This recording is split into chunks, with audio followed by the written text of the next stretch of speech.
if you're in a bais medrash and somebody's smoking, do you have a right to tell them to stop smoking because it's bothering you? That's going to be the shiloh today.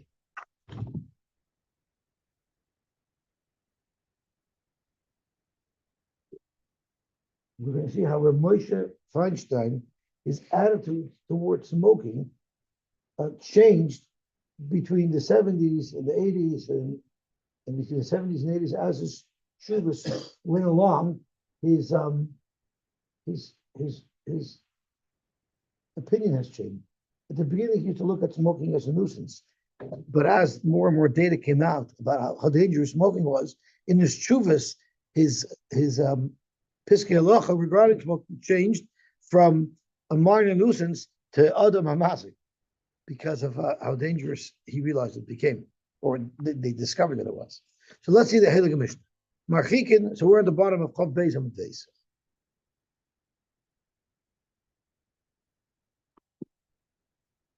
Made a mistake. Okay, what happened there? Figure this out.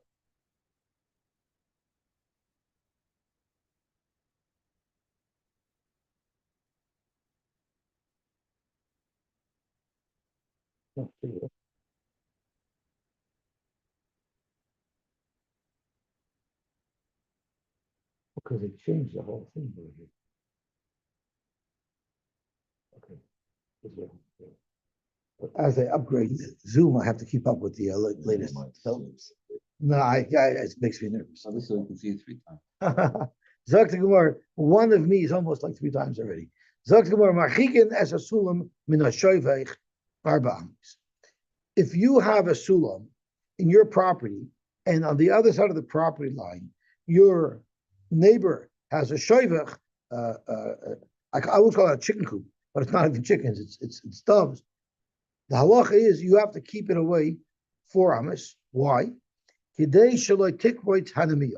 possible that like a weasel, a predator of these birds, will be able to climb up the ladder on your property and then jump over into his shoivech and then damage his birds. So because of that, you're not allowed to build a ladder so close to his shoivech. Zok Rashi,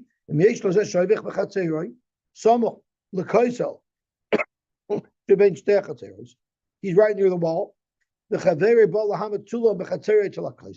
And his neighbor wants to put a ladder up against his own wall.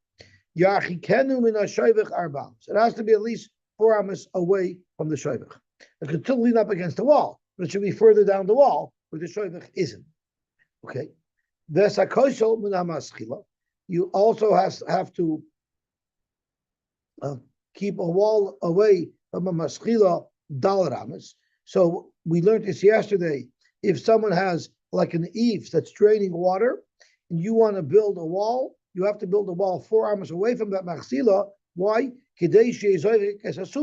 So my neighbor who wants to put up his ladder to repair his eaves will be able to put up a ladder at a safe angle. Let the neighbor have his eaves 4 amas from the property. That's a gewaltige kasha. Why is it my problem? Who told you to build your wall or your maschila? So as far as your wall might be further away because there might be an overhang, as we learned yesterday, because there's also an issue of disha. People have to be walking in between the walls to compact the soil. So that we had, because your wall might be further than my wall. But who said you could even have your overhang get closer? Why is it my problem? You should have thought of that when you built your overhang. Gewaltig. So Tosfos asks your kasha. So let's have a look at Tosfos, a small little Tosfos to the right of our Mishnah. Kedei sheyeh zoykev es hasulam, kishamachar v'nosan skivas hasulam v'chatzeri ari. What happened was I owned the whole property, and I sold you, so I had everything together. I was allowed to do whatever I wanted. And when I sold you the property, I said, listen, even though you don't have enough room to the edge of your property to put your ladder up, I'll give you that access. So it's speaking where I gave you the right. The Kamash V'lon the boy Arbamis, I didn't say specifically how much space I would give you. I just said I'd give you the space you'll need to set up your ladder. The Chiddush of the Mishnah is the space you need to properly set up a ladder is 4 amas. Okay, let's suggest that our Mishnah does not hold like Rabbi Yosy, because if you remember, Rabbi Yosy said, And Rashi says, the Polig B'Seifa, Rabbi Yosy argues in the Seifa, the Pirkin, at the end of our Perk, that was the flagship case of Rabbi Yosy's halacha. Can I plant a tree within 25 amas of your bar, provided that I'm on my side of the property line? And Rabbi Yosy said, it's not my problem. As long as I'm planting my tree within my property line, I don't have to be worried about your bar. You move your bar away because it's ala nizik lahar chikasatzmai. So maybe our Mishnah doesn't hold like that, because you see here, I'm mechuyev to move my ladder away. Maybe we should say you move your shayvach. Zokt Rashi, the tuva mili ikab masnis and devade laf Rabbi Yosy. Many of our Mishnahs that we learned are not consistent with Rabbi Yosy. So it's not really such a big deal. Lema masnis and like Rabbi Yosy, that's a big chiddush, because that's been happening by all our Mishnahs. Ella lema avsu the sulam v'shayvach like Rabbi Yosy. The Gemara is just asking. Yes, the other Mishnahs don't work with Rabbi Yosy, but is it possible that this Mishnah might be consistent with Rabbi Yosy? Zok to Gemara, the Rabbi Yosy, Amar zeh chayfer b'seich shalai, v'zeh neteh b'seich shalai. Zok to Gemara, afilu temer Rabbi Yosy. In this case here, maybe Rabbi Yosy would agree with our Mishnah, because so Amar Rabashi, ki avinu be'Rav Kahana, when I was by Rav Kahana, have Amar, he said, Moidi Rabbi Yosy begiri delay. Begiri delay, meaning b'chitzim aboyim loy, Yad Gufay, so Balabayis Mamish, that's when Rabbi Yosy is Moed. Rabbi Moshe considers smoking as giri delay, because you're literally, actually considers it worse, but you're literally damaging him. If you remember, we had this shiloh as well, where somebody lived on the first floor and someone lived on the second floor, and there was a leak on the second floor that was dripping down onto the first floor. And the question was, who was responsible to seal up that floor? So the Gemara said over there as well, Moed Rabbi Yosy begiri delay, if you're dripping, the source of your leak is right over the hole, and it's dripping right down on the guy below you, everybody holds there that it's ala mazik lahachazatzmai.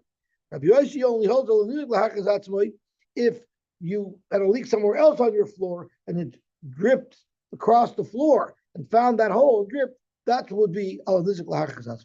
So Hakadami over here too, it's going to be called giri delay. Why is it giri today? I have a ladder. How am I directly causing damage by letting animals in, or by creating an opportunity for animals to get in, for predators to get in to your chicken coop? How is that geared today over here? Because Zimnin, the Bahadi the Monachle, Yosef the Kor B'chavtza, because it could possibly happen, very unusual, but it could possibly happen that literally as you're setting up the ladder, the animal jumps on it and jumps in. Since that could happen, possibly, therefore, we consider that gear delay.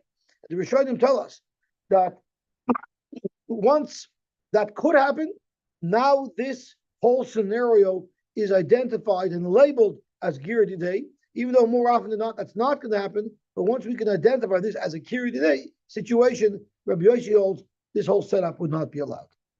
Zog to Gemara, but at the worst, Valgramahu, it's only a grama.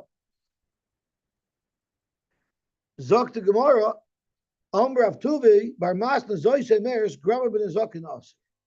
We know that Grama ben Azokin is potter, but that doesn't mean you're allowed to do the Chatchila. It's also to do Grama ben Azokin.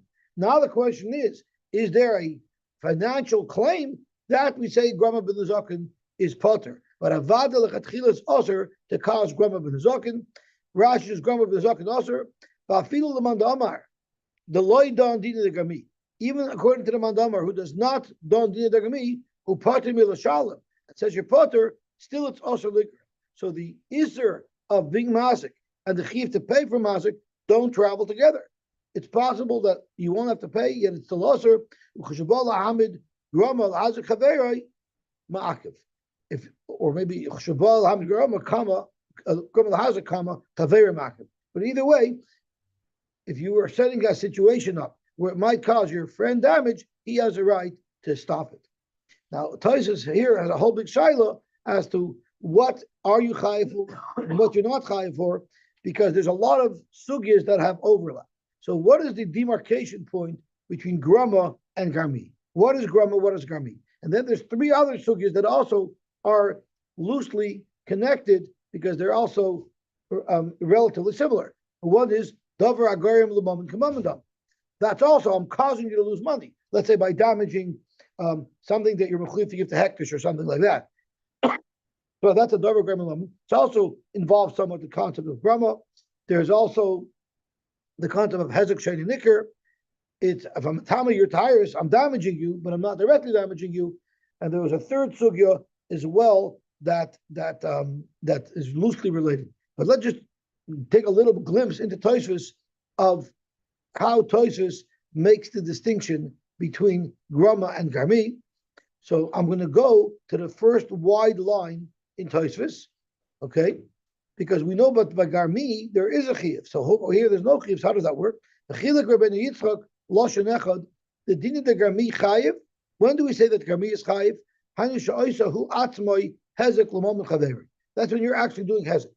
That's a little bit difficult to understand. It needs a little bit of an assistance from the achrayim. But the second chilek is a little easier to understand. V'oid chilek the din of the garmi the chayiv hainu mishas ma'isa sheba hezek. That's if when you do it, the hezek comes right away. So garmi is when it happens right away. Your action caused your friend damage right away, although it wasn't in the direct fashion. And grama is when I did something and then later on it caused damage.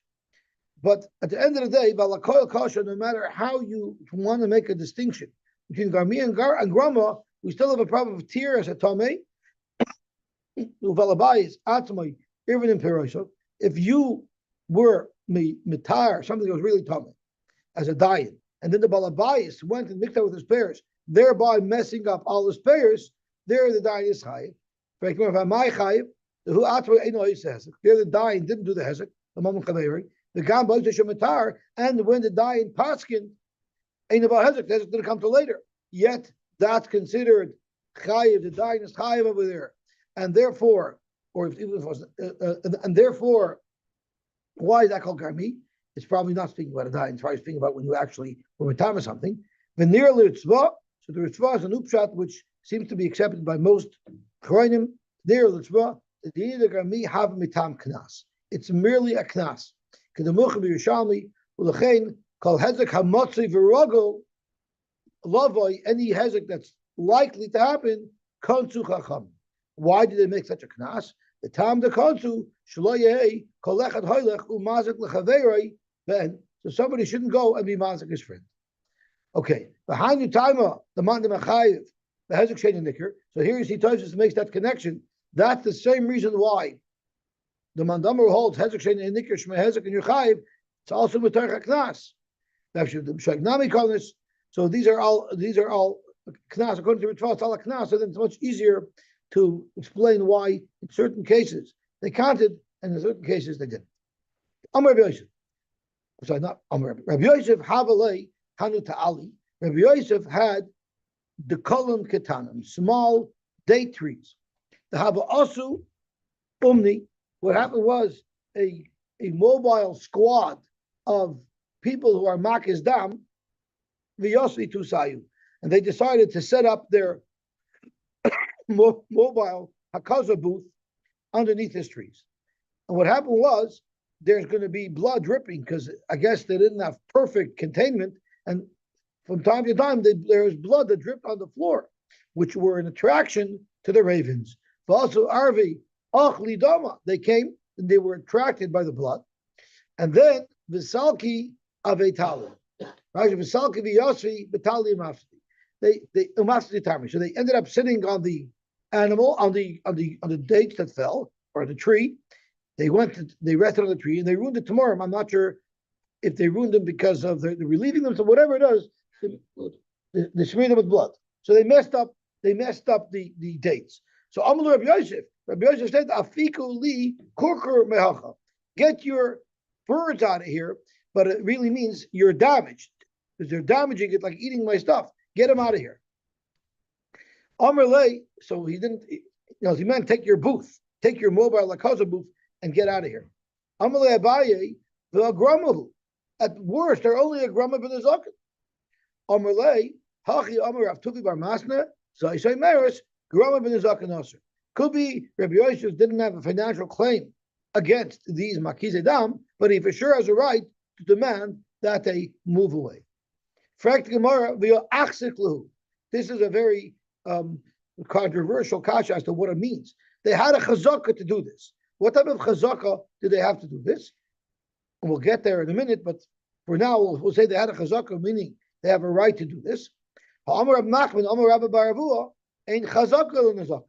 doesn't matter if they had a chazaka. You know why? When it comes to damaging somebody else, there's no such chazaka. You can't say I was here for X amount of time, and because of that, I have already a right to do that. That doesn't work when it comes to the zakah. Fact Gemara, Vlav Itmer Allah Rav Mori Amar Bekutra Rav Zid Amar Bebeisa Kisei. It's not any type of damage. It's only something that's so obvious, that's so in your face, that's so uncomfortable. That's where you would say chazak l'nezakah. Such as if you're cooking up smoke, that's very annoying. Or if you have a basic kisei that's above ground, Rashi says, and the odor is horrific, there you'll say chazak l'nezakah. But this is something much more mild. So why would you apply that to the case of Rabbi Yosef with the Makizeh Dam? Amalei, Hani, Lididi, even this blood thing, for me, Zok Rabbi Yosef, Danini Datoy, I'm particularly sensitive, Kikutra Ubesakise Damuli. So the Chachamim tells us it only works if you have a Tzuvim or a Bonon who's believed to say that. Otherwise, anybody could say that whatever you're doing is bothering me, like these very radical things. Only Rabbi Yosef was believed. It's interesting to note, Rabbi Yosef was blind. So it could be he was more sensitive to the smell. He didn't see the blood on the thing, but he must have been more sensitive to the smell, which is what the Gemara is comparing it to than your average person. So let's see what this chazaka is that we're talking about. Okay. Well, it's very important to note the first place as well. Where were these people set up? If they're set up on Rabbi Yosef's property, let them throw them out on their heads. Of course, they were in their own property, but they still brought these arvins close to his trees. So clearly they're not in his property. So Pirish Rivam, Tivon Shaloi Bala Hachzik Bekakir Shalcheverei, Veloimer Shaloyu, El Latashmish Baalma, Shinahanami Mena. Therefore, my Elas Chazaka Shaloi B'Taina. Even when do you need a chazaka with a raya, with a taina? Why it's yours is if you were claiming ownership of a property. But there's a chazaka that you need to claim ownership of a property, which takes 3 years, and you have to explain how you acquired that property. Or sometimes there's a chazaka that you have to infringe on someone's property. If you remember, we had in the last parak, you want to hang up a bracket on his wall, things like that. There, the chazaka does not need a taina. It's unlikely that they claimed that they bought the right from Rabbi Yosef to set up a hakaza booth near his property. That's not likely to have happened.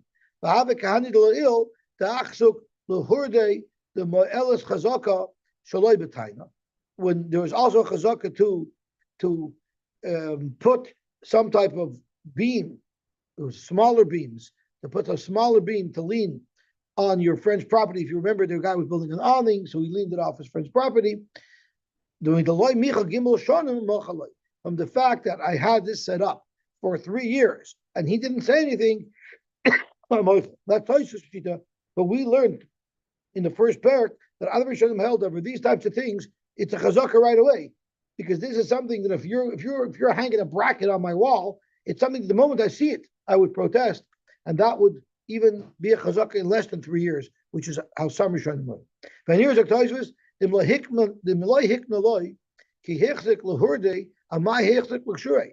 there was no kinyan there, why would you say that there's a hechzik l'shure? Why would you say that since you have this smaller beam, you're also allowed to put a bigger beam? If there was a purchase involved, the purchase was for the hurdy, not for the kshure. It must be that, I'm sorry, I touched this forget. If there was no special agreement, if there's a special agreement, then you'll say that, yeah, we made an agreement. Once I made an agreement, I let you hang anything. No, I didn't make that distinction. But if there's no kinyan, it's merely the fact that you did this. So how do you get to claim a bigger use of the property by hanging a large beam off his wall than you actually have a chazaka for, which is for a smaller beam. But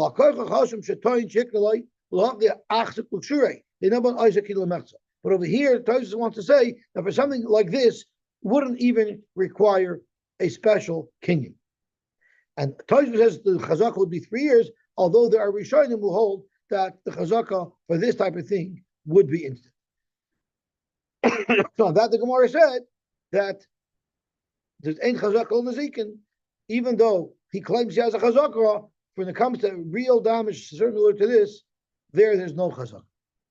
And as Rashi, let's see Tosfos, even if there was a kinyan done, yachal lachser boy, the kinyan b'tasu, the saver haya sheyachal lakabel va'achshav ein yachal lakabel. Even if originally he said, yeah, you could do it, but I didn't realize how much it would bother me, and therefore even the kinyan is b'talus.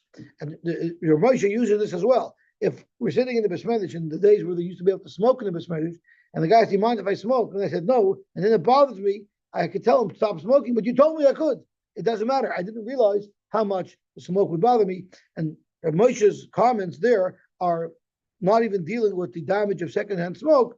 It was just referring to the discomfort. It was before they knew that secondhand smoke was so dangerous. If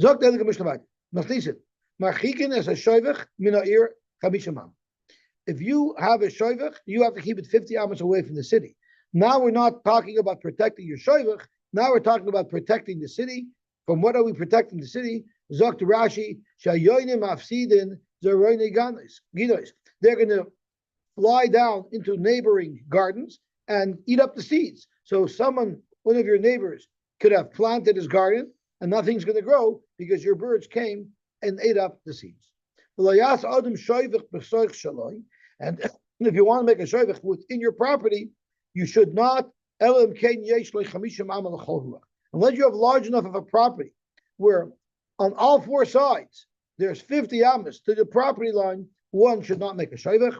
If you don't need a lot more than that, you need base arba kurin, which is mali shagar hayoina, which is how much a yoina would fly in a single flight, which is I think like 270 amos. The imlachai afilu base roiva hareyu bechaskas. But if you bought it that way, so Rashi, imlachai kamoishahu imakarka afilu ein loy kol seviva ela base roiva hakab, which is very small, which would clearly allow your shoivach, your birds from your shoivach, to eat up the zroyim from all around you. Hareyu bechaskas shayrichshik boy arishan came. So the first person who had a chazaka, once again, he could have owned all the properties around and then sold off the properties, but he maintained his right to maintain his shayvach. Are you telling me the maximum range of a bird is 50 amos? I'll show you that the range of a bird could be much longer. This is how Akiva formed Wi-Fi in the shul, because there's something called the signal repeater, right? Which allows you to extend the range of Wi-Fi so much further. So that signal repeater concept started when we talked about the Yoynei Shayvach. So look at this. Is that the whole range of your Wi-Fi broadcasting point? Or a mini?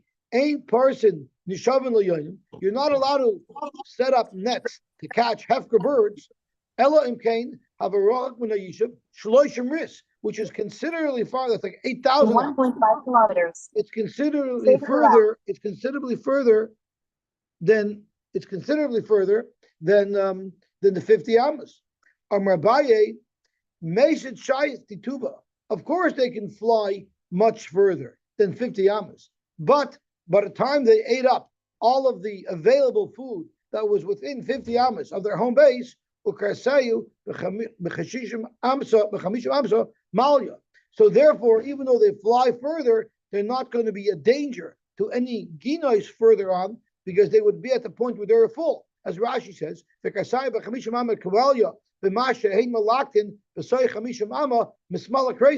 they've eaten enough, and therefore, even though they have access to easily swoop down and eat from the seeds of the ginois that are further than 50 amos, they won't, because they're full already. In other words, they know how to stop eating when they're full. Oh, halavai, I had to learn that. That would be a gewaltige limud. So now you're telling me that even if it's not a question of food, but you're telling me they're able to fly a maximum of 8,000 amas? Is that their maximum range? But Tanya, we learned, if you're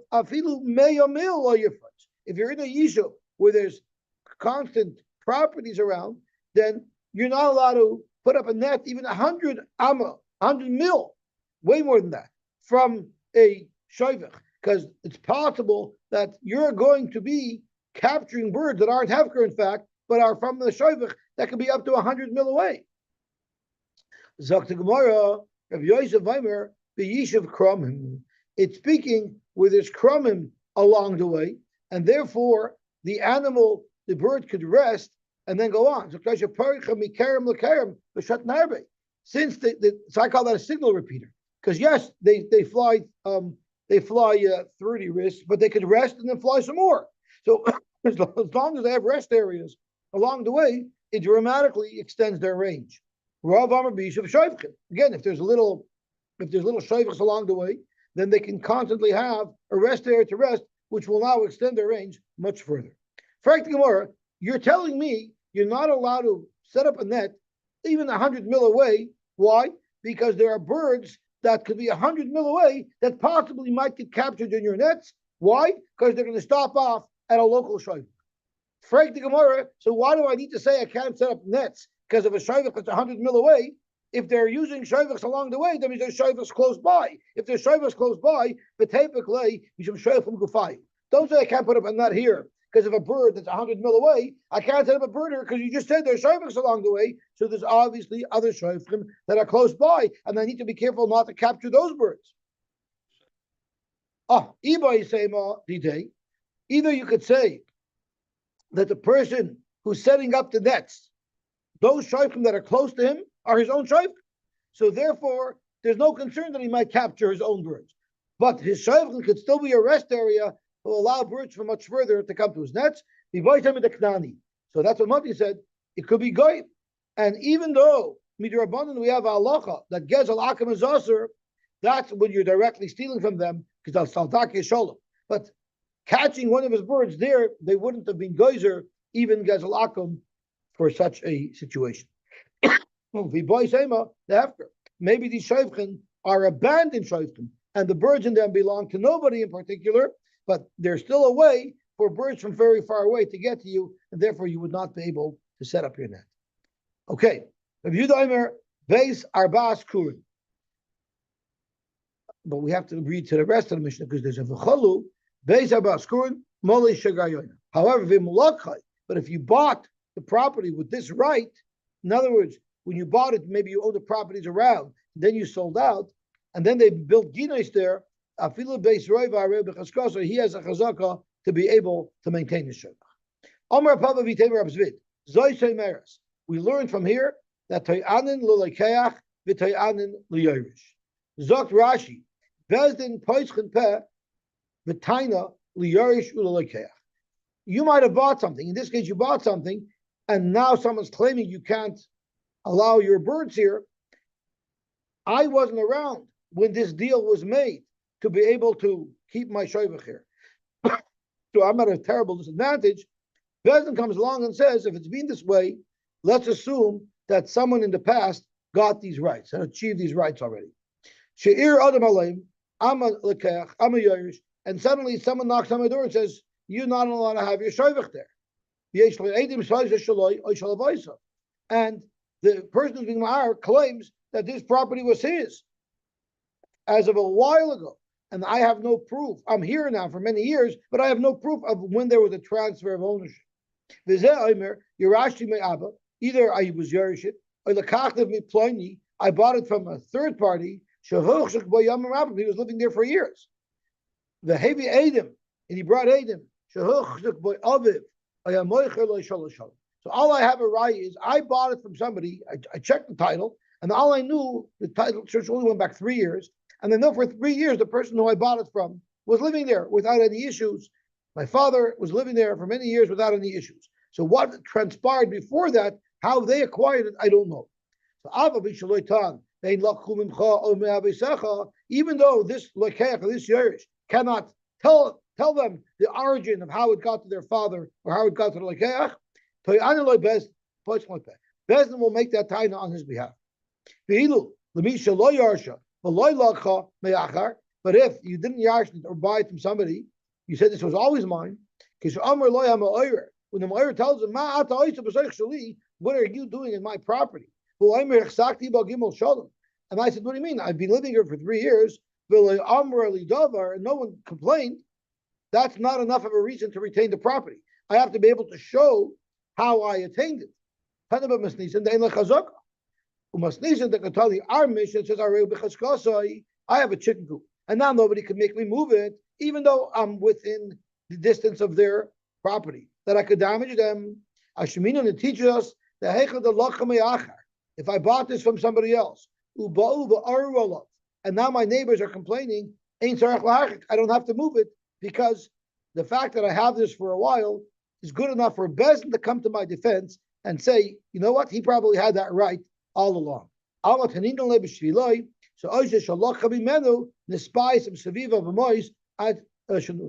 he might have paid for this right. At the end of the day, all you need to do is show that you've been this way for a while, and Bezdin will say that there's probably a legal way that you acquire this right. Okay, fine, that's a very nice halacha. The problem is we already know these halachas. Yarish Tanina, and we learned Haba Mishum Yerusha Ein Tzarech Taina. The reason why our Mishnah says this because Lekeach, Nami Tanina, Lokach Chatri. Let's say about a Chatri. It had like beams that were sticking out of the wall of your property. Let's say to support a porch, or you actually porches that were sticking over your property line into the Rosh Hashanah. The Rosh Hashanah can't make me take those porches now. We still need our halacha here. Yashmin Hasam Gab Rosh Hashanah. There, the Lekeach was in Rosh Hashanah. There, the Amar Kanishal Shaloi. Maybe it's not sticking into the Rosh Hashanah at all. Maybe when the house was originally built 100 years ago, he actually built the house set back by the amount of space he would need to build those porches.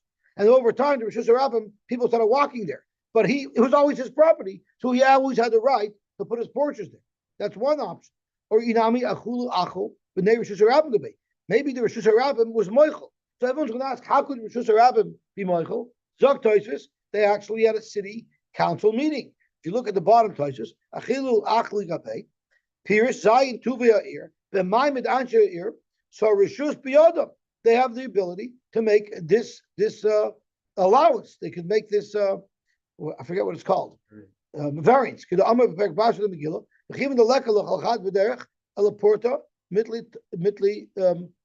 Since since it's communal property, nobody's going to be too makbid on it, and therefore the city council has a right to make such a decision.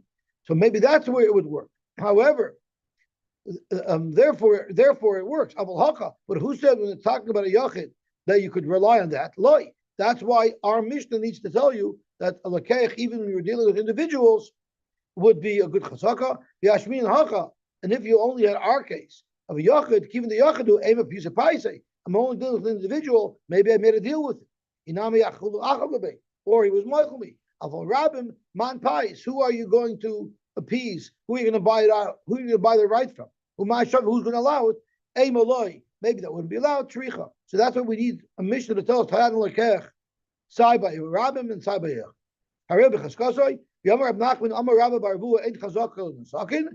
Like we had already. Rav Mari Amar B'Kutra Rav Zid Amar B'Beis Hakisei. There is where there's Ein Chazak Sakin. But by things that are more mild, there would be a chazak. We're going to depart from Bava Basra a little bit, and we're going to get into some Bava Metzia here, because now that we're talking about chicken coops, we're going to talk a little bit more about it. Nipail hanimsa b'soich chamishama. You found a bird on the floor, a baby bird, that was within 50 amas of a shoivach. We're going to assume it belongs to the Baal Shoivach, you cannot keep it. It's not hefker. How about chutz michamisha mama? Harei shel moitzai. There we'll assume it didn't come from the shoivach, and therefore the person who found it gets to keep it. So this is literally a shaila b'mitzia when they buy him amiyash or not. Do we say it came from the shoivach or not? How about nimsa bein shnei shoivchos? What if it was found in between two shayfos? And Rashi says, because if it was more than 50 away, anyone could keep it. So the halach is karav lozeh, loy, karav lozeh shalom. Mechza, what if it's exactly in between the two shayvechs? Shneim yachloi. They split it. Amar Chadina, Roiv v'Karev. What if you have a scenario where Roiv tells you to paskin one way and Karev tells you to paskin another way? You always follow the Roiv.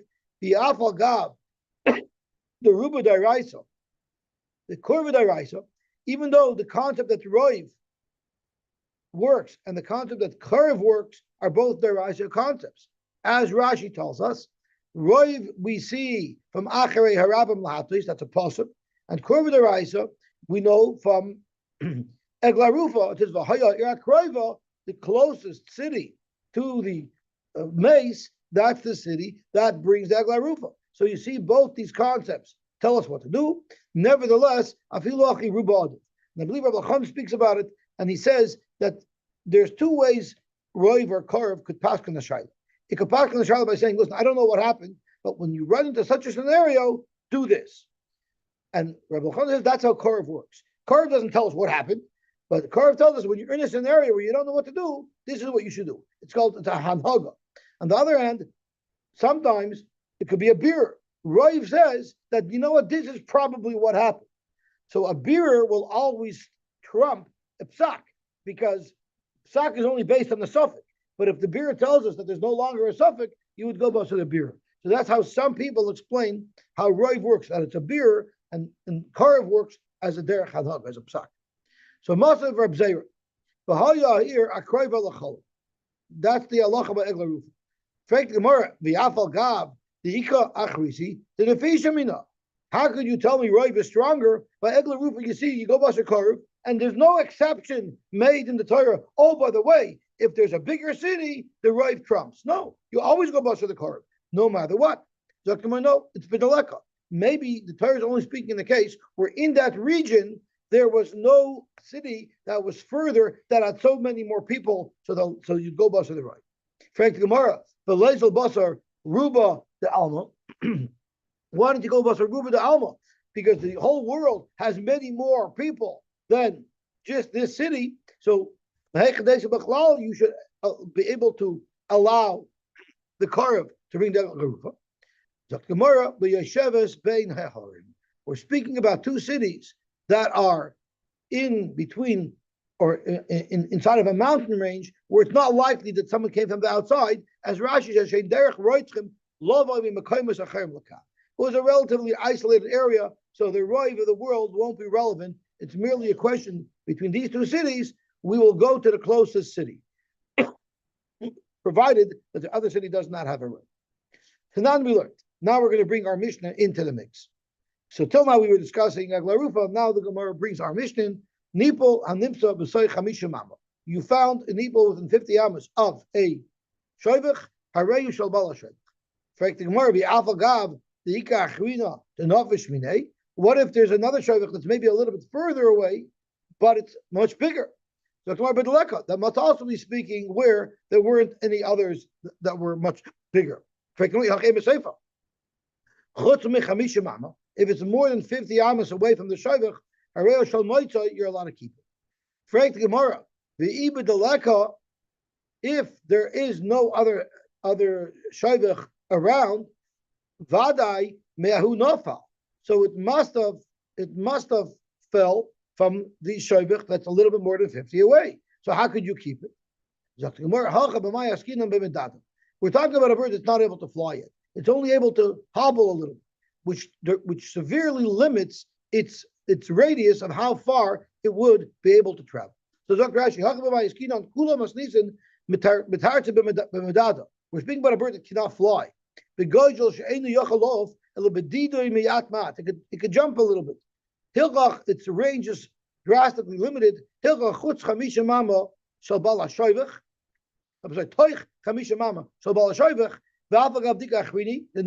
there's bigger ones. Never will a bird hobble away more than 50.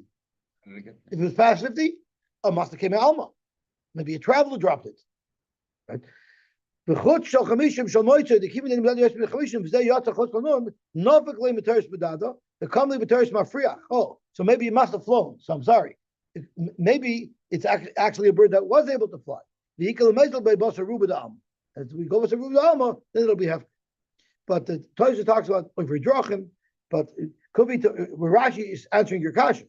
If you found it more than 50, it's more than 50 away from anything, even though it doesn't look like it could fly, it must be able to fly, because as Mati asked, how did it get here? The Rashi is directly addressing your question. I don't know if you like the teretz, because you're looking at it, it doesn't look like it can fly. But if it's more than 50 amas, it must have flown, it must have had the strength to fly at one point.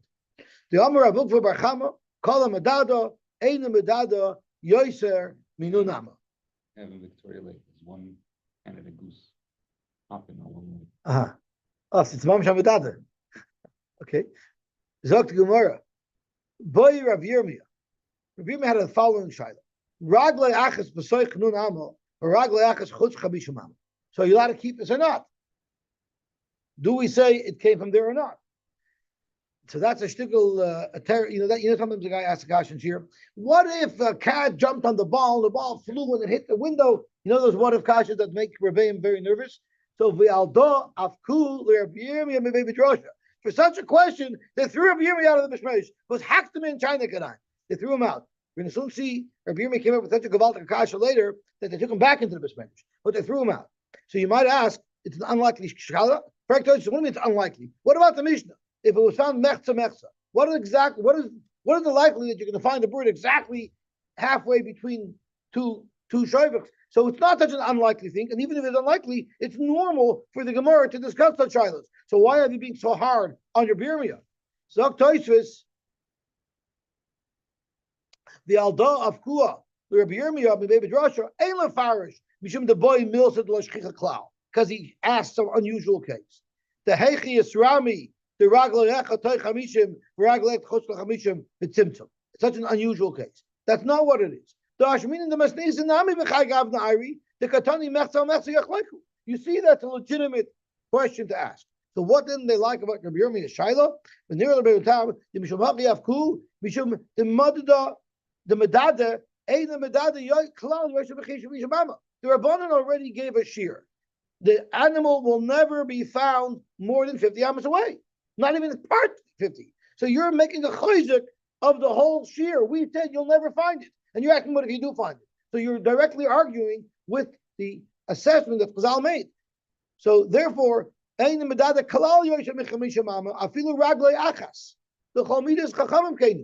they said 50, then you're not going to find it half and half. So therefore, they Hatanias on them, and obviously if it was found half and half, for sure it's Me'alma, because it's impossible that it came from the Shoiva. So why are you clearing such a Shoiva?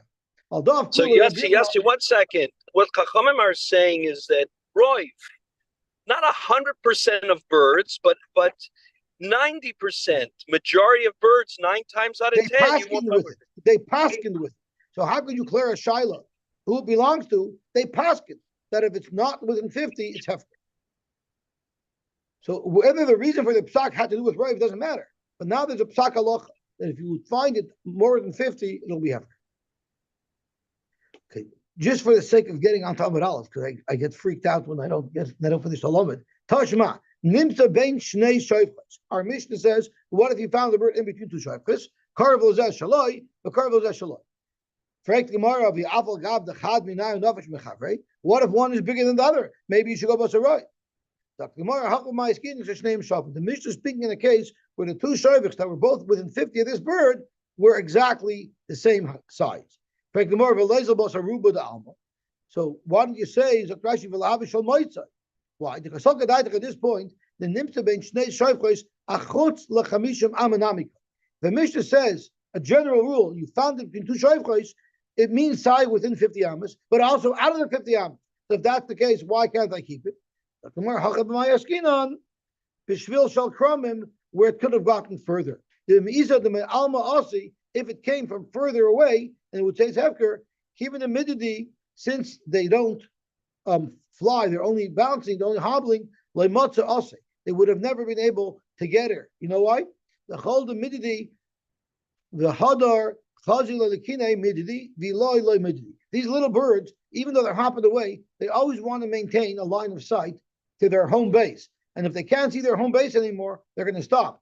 So if it's Alma, they wouldn't be bouncing around anymore because they don't see their home base. The only home base that they could possibly see are one of those two shayviks where they come from, and that's why even though they're further than 50 amas away, nevertheless we say they didn't come in Alma because they're not within a line of sight of it. We'll do this again tomorrow, Be'ez Hashem, but at least we could say that we got onto Daf Chav Tal. Tomorrow Daf. Okay.